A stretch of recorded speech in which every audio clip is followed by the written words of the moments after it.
कार्तिक मास के 34वें अध्याय की कथा।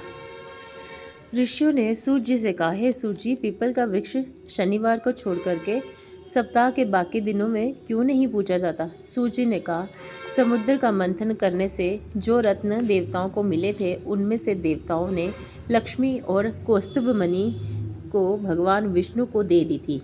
विष्णु भगवान जब लक्ष्मी से विवाह करने के लिए तैयार हुए तो लक्ष्मी ने कहा, प्रभु, जब तक मेरी बड़ी बहन का विवाह नहीं हो जाता, आप मुझ छोटी बहन से विवाह कैसे कर सकते? इसलिए आप पहले मेरी बड़ी बहन का विवाह कीजिए, बाद में फिर मुझसे विवाह कीजिए, क्योंकि ये प्राचीन नियम है। सूत जी बोले।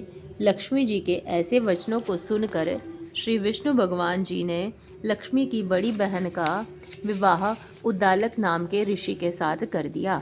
वह अलक्ष्मी बड़ी ही कुरूप थी, बड़ा मुख, चमकते हुए दांत, वृद्धा के समान शरीर, बड़े बड़े लाल नेत्र तथा रूखे बाल। महर्षि उद्दालक भगवान विष्णु के आग्रह पर उससे विवाह तो करके उसको वेद मंत्रों की ध्वनि से गुंजाते हुए अपने आश्रम में ले आए। वेद ध्वनि से गुंजित हवन के पवित्र धुएं से सुगंधित मनोहर ऋषि आश्रम को देखकर बहुत दुखी हुई और उसने महर्षि उद्दालक से कहा, इस आश्रम में वेद ध्वनि हो रही है, अतः ये स्थल मेरे रहने के योग्य में नहीं है, अतएव तुम मुझे किसी दूसरी जगह ले चलो। उसकी बात सुनकर महर्षि उद्दालक ने कहा, तुम यहाँ पर क्यों नहीं रह सकती और तुम्हारे रहने के योग्य दूसरी जगह कौन सी है, ये मुझे बतलाओ।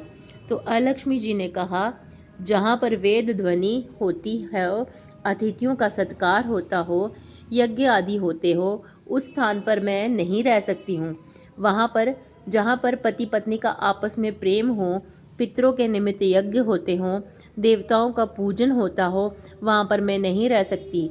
जहाँ पर दिन रात पति पत्नी लड़ते हों और जहाँ पर अतिथि लोग सदा निराश लौटते हों, जहाँ पर पूज्य वृद्धों तथा सत्य पुरुषों तथा मित्रों का अनादर होता हो और जहाँ पर अति कठोर वाणी बोली जाती हो, जहाँ पर दुराचारी, चोर, पर स्त्रीगामी प्राणी रहते हैं, जहाँ पर गायों का वध, मद्यपान, ब्रह्म हत्या आदि पाप होते हैं, वहाँ पर मैं प्रसन्नता पूर्वक रह निवास करती हूँ।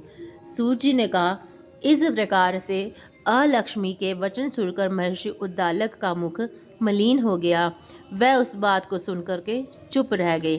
थोड़ी देर तक चुप रहने के पश्चात उन्होंने उससे कहा, अच्छा, तुम्हारे लिए ऐसा ही स्थान खोजूंगा, तब अतः मैं जब तक तुम्हारे लिए ऐसा स्थान ढूंढ कर ना आऊं, तब तक तुम इस पीपल के नीचे चुपचाप बैठी रहो। सूर्य जी ने कहा, महर्षि उद्दालक उसको पीपल के नीचे बिठाकर स्वयं उसके रहने के योग्य स्थान ढूंढने के लिए निकले, लेकिन जब वह बहुत काल तक प्रतीक्षा करने पर भी वापस नहीं लौटे तो अलक्ष्मी रोने लगी। बहुत बुरी तरह से रोना श्री लक्ष्मी जी ने बैकुंठ में भी सुना। अपनी बहन का रोना सुन करके लक्ष्मी जी भी व्याकुल हो गए। उन्होंने दुखी होकर के भगवान विष्णु से कहा, प्रभु, मेरी बड़ी बहन अलक्ष्मी पति के त्याग देने से अत्यंत दुखी हो गई है। हे नाथ, यदि मैं आपकी प्रिय पत्नी हूँ तो आप उसे आश्वासन देने के लिए उसके पास जाइए।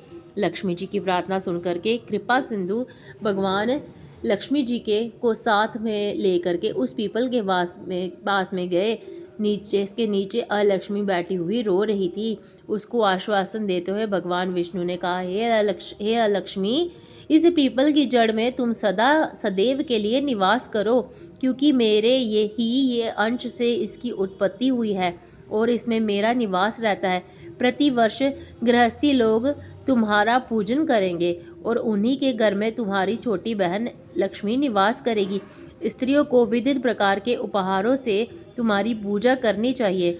मनुष्य को चाहिए कि वह पुष्प, धूप, गंध आदि से तुम्हारी पूजा करे, तभी लक्ष्मी उन पर प्रसन्न होगी।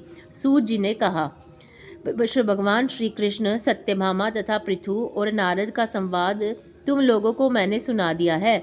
जिसके सुनने मात्र से ही मनुष्य के सब पाप नष्ट हो जाते हैं, उसे बैकुंठ लोक की प्राप्ति हो जाती है। जय हो।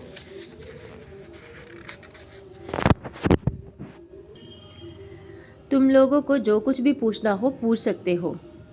उसे भी मैं विस्तार पूर्वक कहूँगा। सूत जी की बात सुनकर शौनक आदि ऋषि महर्षि थोड़ी देर तक प्रसन्न चित्त वहाँ पर बैठे रहे। पश्चात श्री बद्री नारायण जी के दर्शन करने के लिए चले गए। जो प्राणी इस कथा को सुनता है और दूसरों को सुनाता है वह संसार के संपूर्ण सुख भोग प्राप्त करता है। जय हो। कार्तिक मास की कथा समाप्त।